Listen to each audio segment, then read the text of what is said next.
Auzubillahiminash-shaytanir-rajim. Bismillahir-Rahmanir-Rahim. Assalamu alaikum to all students of English 101. Well, student, today we have to start lesson number 4.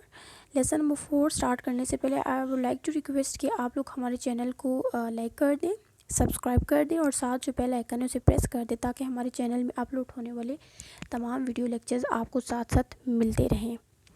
So students, lesson number 4 start करवाने से पहले मैं आपको lesson number 3 में जो कुछ definitions करवाई थी वो रिवाइज करवा देती हूँ। नंबर 1 क्या है, टॉपिक ऑफ पैराग्राफ क्या होता है। Topic is word the sentence और द पैराग्राफ इज़ अबाउट, यानी कि टॉपिक कहते हैं, टॉपिक बोलते हैं मौजू को। ठीक है, मौजू किसे कहते हैं कि जो भी आपका पैराग्राफ है वो किस हवाले से है वो आपको बताता है, मौजू बताता है, मौजू से पता चलता है। फिर आते हैं आपके पास मेन आइडिया। मेन आइडिया को दूसरा हम कह सकते हैं स्पोर्टिंग आइडिया और उर्दू में कहते हैं मरकज़ी ख्याल। अब मरकज़ी ख्याल क्या होता है? मरकज़ी ख्याल होता है कि हमने जो भी हमारी बात है, जो भी हम एक पैराग्राफ में एक मजमून में बताई गई है वो जस्ट 2 से 3 जुमलों में लिखने हैं, लेकिन वो टू द पॉइंट बात करनी है। फिर आता है हमारे पास टॉपिक सेंटेंस। टॉपिक सेंटेंस क्या होता है कि first sentence of the paragraph, जो भी हमारे पास मतन है, जो भी टेक्स्ट है, जो भी पैराग्राफ है, उसका जो पहला जुमला होगा उसको हम कहते हैं topic sentence. Then student we have a supporting idea. Supporting idea हम कह सकते हैं एक ऐसा आइडिया होता है जिसमें उस पैराग्राफ को एक्सप्लेन किया गया होता है या उस पैराग्राफ की डिटेल दी गई होती है। ये डेफिनेशंस आप लोगों को हो गई रिवाइज।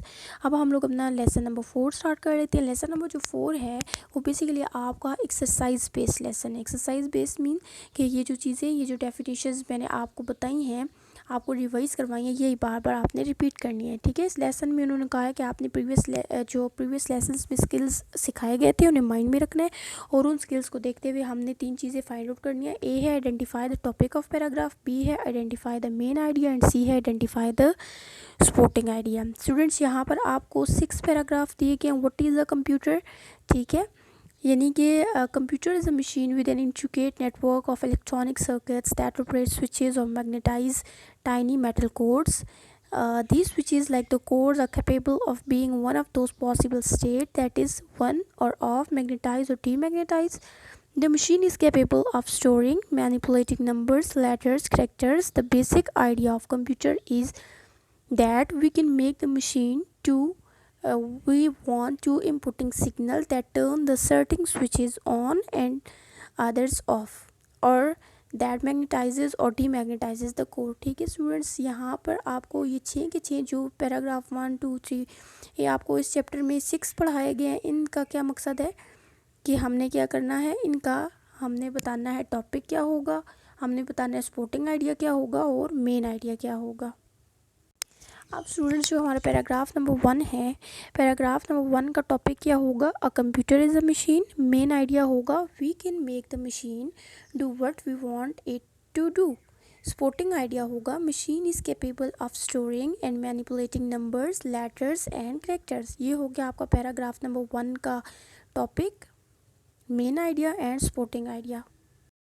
फिर हमारे पास है पैराग्राफ नंबर 2। पैराग्राफ नंबर 2 का टॉपिक होगा processing of information. Main idea होगा the program which tells the computer what to do and stores the information is called memory. फिर पैराग्राफ नंबर 3 है। पैराग्राफ नंबर 3 का topic होगा powers of computer. Main idea will be 3 basic capabilities of computers. Supporting idea will be computer are used to control robots, aircraft, navigation system and medical instrument etc. फिर हमारे पास आता है paragraph number 4। Paragraph number 4 का topic होगा method of inputting information. Main idea होगा input and output devices. Supporting idea होगा example of devices. Paragraph number 5 का topic होगा circuits that make decision. Main idea computer can only make logical decision. फिर हमारे पास है paragraph number 6। Paragraph number 6 का topic होगा speed at which a computer work. Main idea होगा a computer works according to instruction. Supporting idea होगा computer operations are limited. अब student, ये हो गए आपके 6 पैराग्राफ। ठीक है, ये 6 के 6 पैराग्राफ हम लोगों ने जो रीडिंग की है, हमें क्या पता चला है कि इसका जो मेन आइडिया है, टॉपिक है मेन आइडिया और सपोर्टिंग आइडिया, ये सारे के सारे कंप्यूटर के बारे में। यानी कंप्यूटर एक मशीन है जिसको हम बताते हैं उसने क्या करना है, तो कंप्यूटर उसके नतीजे में हमें आउटपुट मीन्स रिजल्ट बताती है। ठीक है, तो ये सारे के सारे जो 6 पैराग्राफ्स हैं, 6 टेक्स्ट हैं, इट्स ऑल अबाउट कंप्यूटर, यानी कंप्यूटर कैसे काम करता है, कंप्यूटर क्या है, ठीक है। ये चीज़ें आपको होगी क्लियर, या आप कह सकते हो कंप्यूटर के बेनिफिट्स के बारे में हमें बताया गया है। नेक्स्ट हमारे पास है read the following 4 statements, choose the best, यानी कि आपने 6 के 6 पहले हम लोग जो बच्चों कर रहे थे ना वो सेपरेटली पैराग्राफ के तौर पे कर रहे थे। अब हम लोगों ने क्या करना है कि जो हमारा 6 के 6 पैराग्राफ को पढ़ते हुए हमने बताना है कि मेन आइडिया कौन सा है। तो इसमें क्या है कि स्टेटमेंट नंबर 1 है computer have change the way in which many kinds of jobs are done. 2 है instructions and data be given to computer to act on it.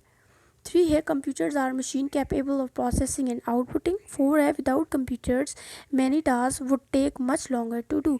तो इसमें जो आपका आप देख लो करेक्ट ऑप्शन है, ये जो बिल्कुल बेस्ट स्टेटमेंट है जो ऊपर दिए गए 6 के 6 पैराग्राफ को सूट करती है, इट्स स्टेटमेंट नंबर 2। अब सवाल ये पैदा होता है कि स्टेटमेंट नंबर 2 क्यों करेक्ट है, हालांकि बाकी 3 भी ठीक है, बाकी 3 वो तो हो सकती है ना। तो इसकी वजह ये है कि जो आपकी स्टेटमेंट नंबर 2 है उसमें तमाम की तमाम एक्सप्लेनेशन को सम अप कर दिया गया है। मरकज़ी ख्याल जिस तरह लिखते हैं कि एक बात में, एक जुमले में पूरी बात को, पूरे वो जो आपके टेक्स्ट थे पैराग्राफ से उनको एक्सप्लेन कर दिया गया है। फिर स्टूडेंट्स हमारे पास आ जाते हैं ट्रू फॉल्स। तो ट्रू फॉल्स आपके बाकी तमाम के तमाम ट्रू फॉल्स ठीक है, सिवाय आपका जो ट्रू फॉल नंबर 1 है, स्टेटमेंट नंबर 4 है, स्टेटमेंट नंबर 8 है, ये तीनों जो हैं वो आपकी फॉल्स स्टेटमेंट है, बाकी तो आपकी ट्रू स्टेटमेंट है, ठीक है। अब ये जो फॉल्स स्टेटमेंट है इनके हम रीज़न पढ़ लेते हैं कि ये फॉल क्यों है। अच्छा, स्टेटमेंट नंबर 1 देखें क्या है कि अ कंप्यूटर कैन स्टोर और handle any data even if it has not receive information to do so, यानी कंप्यूटर हर किस्म का डेटा उसको स्टोर कर सकता है और उसको हैंडल कर सकता है, बेशक उसे कुछ भी हम लोग उसे कुछ भी ना दें कि आपने ये करना है, हम कंप्यूटर को ना बताएं, तो बताए बगैर कंप्यूटर जो है वो डेटा को स्टोर भी कर सकते हैं और हैंडल भी कर सकते हैं। तो ये आपकी स्टेटमेंट हो गई इनकरेक्ट। क्यों इनकरेक्ट हो गई, अब इसके रीज़न पढ़ लेते हैं। कंप्यूटर कैन स्टोर और handle any data which is input. Input किसको कहते हैं, इनपुट कहते हैं जो हम कंप्यूटर को बताते हैं, ठीक है। अब जैसे कि अगर कोई टीचर है तो वो एक्सेल पे रिज़ल्ट बनाती है, तो वो कंप्यूटर खुद तो नहीं बना सकता, तो वो जो टीचर होगी वो कंप्यूटर को बच्चे का नाम बताएगी, marks, subject, teacher and everything उसको इनपुट के तौर पे देगी, फिर कंप्यूटर उस पर प्रोसेस करेगा, प्रोसेस करने के बाद फाइनल रिज़ल्ट बना के देगा, ठीक है। तो स्टेटमेंट नंबर 1 में उन्होंने कहा हुआ था कि कंप्यूटर जो है ना वो हर किस्म का काम कर सकता है विदाउट उसे कोई इनपुट दिए बगैर। तो ये बात तो गलत हो गई। तो इसकी करेक्ट क्या है कि कंप्यूटर सिर्फ वो प्रोग्राम स्टोर कर सकता है या वो डाटा हैंडल कर सकता है जिसका उसे इनपुट दिया जाए। फिर देखिए स्टेटमेंट नंबर 4 क्या है, not all computers can perform arithmetic operations, make decisions and communicate in some way with the user, यानी नॉट ऑल कंप्यूटर, तमाम के तमाम जो कंप्यूटर हैं वो अर्थमेटिक ऑपरेशंस परफॉर्म नहीं कर सकते, तमाम कंप्यूटर जो हैं वो अर्थमेटिक ऑपरेशन नहीं परफॉर्म कर सकते, ठीक है ना, वो डिसीजन कर सकते हैं and communicate in some way with the user, और ना ही वो कंप्यूटर के साथ किसी कम्युनिकेट करने वाले के साथ उसके साथ बात कर सकता है या उसको रिस्पॉन्स कर सकता है। ये होगी आपकी स्टेटमेंट नंबर 4, ये जो कि आपकी फॉल्स स्टेटमेंट है। अब इसकी हम जो एक्यूरेट स्टेटमेंट है वो हम देख लेते हैं कि क्या है। तो स्टेटमेंट नंबर 4 की करेक्शन क्या होगी, all computers can perform arithmetic operations, make comparison and output information. जबकि स्टेटमेंट में कहा हुआ था कि कुछ ऐसे कंप्यूटर होते हैं जो कि अर्थमेटिक ऑपरेशंस परफॉर्म नहीं कर सकते, ये बात गलत हो गई। तमाम के तमाम जो आपके कंप्यूटर होते हैं वो अर्थमेटिक ऑपरेशंस परफॉर्म भी कर सकते हैं, ठीक है, और कंपैरिजन्स भी कर सकते हैं और आउटपुट इंफॉर्मेशन भी दे सकते हैं, ठीक है। आप देख लेते हैं कि स्टेटमेंट नंबर 8 जो थी वो फॉल्स थी, और क्यों फॉल्स थी उसकी रीज़न क्या है। यहाँ पे देखिए स्टेटमेंट नंबर 8 क्या है, computers can make any type of decision they are asked to, यानी कंप्यूटर हर किस्म का फैसला कर सकता है जिसके भी बारे में उससे पूछा जाए, ठीक है।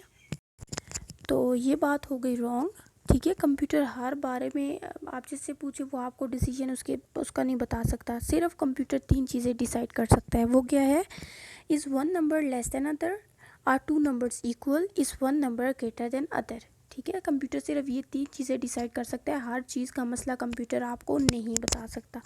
फिर क्या है, the following statements are taken from the text you just read certain words, यानी कि आपने जो टेक्स्ट पढ़े हैं, ऊपर जो पैराग्राफ्स पढ़े हैं, ठीक है, इनमें से अब आपने इनको पढ़ लिया होगा और ये आपको कुछ वर्ड बैंक दिया गया, ये जो आपको वर्ड्स हाईलाइटेड दिए गए हैं इसको बोलते हैं वर्ड बैंक। ठीक है, यानी कि दूसरे लफ्ज़ों में, आम लफ्ज़ों में आप कह सकते हो फिल इन द ब्लैंक्स। तो ये कहते हैं, जो भी ये राइटर है, राइटर इज सेइंग कि ये जो आपने पैराग्राफ्स पढ़े हैं, उन पैराग्राफ्स को पढ़ते हुए जो नीचे फिल इन द ब्लैंक्स है, you have to complete all these fill in the blanks. तो फर्स्ट में क्या है कि every computer has a circuits for performing arithmetic operations operating dash. तो इसमें आपके पास क्या आएगा, मैं आपको जो है ना साथ साथ फिल इन द ब्लैंक्स भी कंप्लीट करवा सकती हूँ। तो ये आपके पास आएगा ऑपरेटिंग स्विचेस और मैग्नेटाइज, और किसको मैग्नेटाइज करते हैं, टाइनी मेटल कोर्स को। ठीक है, सेकंड में आपका क्या आता है, a dash with a screen, तो आप कहते हो CRT जो होता है, सॉरी अ टर्मिनल। ठीक है, a terminal with a screen is normally referred as, हम इसको क्या कहते हैं, CRT डिस्प्ले कहते हैं। फिर है statement number 3, a computer is a, computer क्या है, computer is a device that process information, जो कि किसी भी इंफॉर्मेशन पे काम करती है, इन द फॉर्म ऑफ, किसकी फॉर्म में, किसकी शक्ल में, प्रोग्राम की शक्ल में, एंड डाटा, और कि प्रोग्राम और डाटा की शक्ल में कंप्यूटर किसी भी इंफॉर्मेशन पे प्रोसेस करते हैं, एंड स्टोर इन्फॉर्मेशन इन आ, और तमाम की तमाम मालूमात को स्टोर करता है अपनी मेमोरी में। फिर स्टेटमेंट नंबर 4 है, card readers, tape drivers, disk drivers are different, क्या है, different devices for inputting information, यानी ये मुख्तलिफ़ किस्म के आले हैं, मुख्तलिफ़ किस्म की डिवाइसेस है जिससे हम अपनी इन्फॉर्मेशन को, यानी जो भी हमें इनपुट दिया गया उस पर हम प्रोसेस कर सकते हैं और अपना आउटपुट प्रोड्यूस कर सकते हैं। ठीक है, तो ये स्टूडेंट्स आपका था आज का जो लेक्चर नंबर 4 था। लेक्चर नंबर 4 में आपको ये बेसिकली एक्सरसाइज बेस्ड लेसन था, इसमें से आपको रिवाइज़ करवाने का मकसद था। इसका मकसद क्या था कि आप लोगों को पता चल जाए, आप लोग ये एक्सरसाइज करें, आप लोग पढ़ें, आपकी रीडिंग स्किल्स एक तो हो जाए स्ट्रॉन्ग, और सेकेंडली इस चैप्टर का क्या मकसद था, ये मकसद था कि आप लोगों को मेन आइडिया, सपोर्टिंग आइडिया, ये सारा आपको करने आ जाए, यानी कि आपको आइडेंटिफाई करने आ जाए। अब सवाल ये पैदा होता है कि क्या ये आपके पेपर्स में आ सकता है। तो ये जो है ना, इट्स नॉट कंपल्सरी कि ये जो पैराग्राफ्स आपको इस लेसन में दिए गए जस्ट ये ही आएंगे, नहीं। इस लेसन का सिर्फ मकसद, अगेन बता रही हूँ कि इसका मकसद सिर्फ ये है कि आप लोग इस काबिल हो जाएं कि आपको कोई भी पैराग्राफ दिया जाए तो आप उसका टॉपिक फाइंड आउट कर सकें, मेन आइडिया फाइंड आउट कर सकें और सपोर्टिंग आइडिया फाइंड आउट कर सकें। आई होप सो आपको ये चैप्टर पसंद आया होगा, इजीली समझ भी आया होगा। अगर कोई भी चीज़ समझ नहीं आई आप कमेंट में पूछ सकते हो, अपना फीडबैक मस्त दें। और कोई भी चीज़ जो आपको लगता है या किसी भी लेक्चर में आपको कंफ्यूजन लगती है, then you guys can ask. Thank you so much, आप लोगों का फीडबैक बहुत इंपॉर्टेंट है। Don't forget to give your feedback. अल्लाह हाफिज़।